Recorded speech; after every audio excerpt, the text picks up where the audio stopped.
Hello বন্ধুরা, আবারও চলে এসেছি সুপার মম কিচেন হাবের রান্নাঘরে।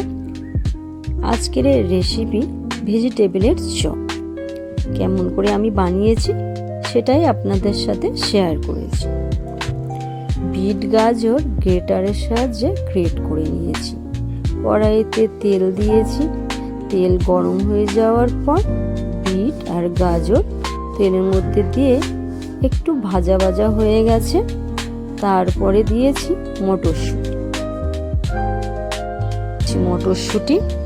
মটরশুঁটি দেওয়ার পরে নাড়াচাড়া করে নিয়েছি। দেওয়ার পরে হলুদ গুঁড়ো দিলাম, চিলি ফ্লেক্স দেওয়ার পরে ভালো করে আবারও নাড়িয়ে নিলাম।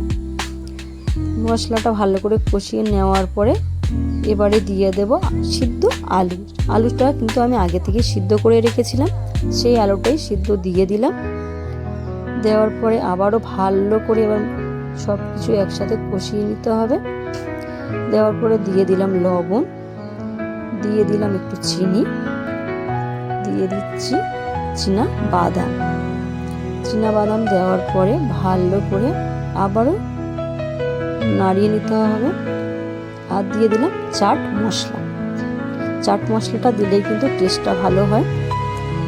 আর এটা ভালো করে শুকনো করে নামাতে হবে, রস থাকলে হবে না।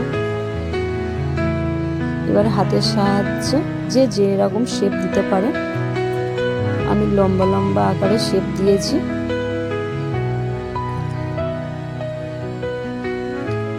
তারপরে এবারে শেপটা দিয়ে ময়দার গোলা করেছিলাম, ময়দার গোলাতে ডুবিয়ে ব্রেড ক্রাম্বস তার মধ্যে কোট করে নিলাম। নেওয়ার পরে এটা কমপ্লিট হয়ে গেছে।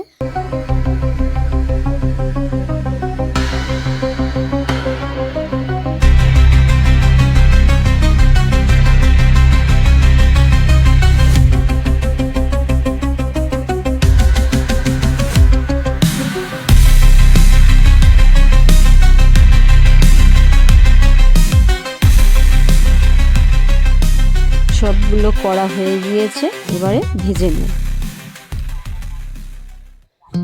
কড়াইতে তেল দিয়েছিলাম, তেল গরম হয়ে গিয়েছে, কিন্তু তেলটা খুব গরম হলে হবে না, লো ফ্লেমে রাখতে হবে। আস্তে আস্তে ভালো করে ভেজে নিতে হবে। ভাজা হয়ে গিয়েছে।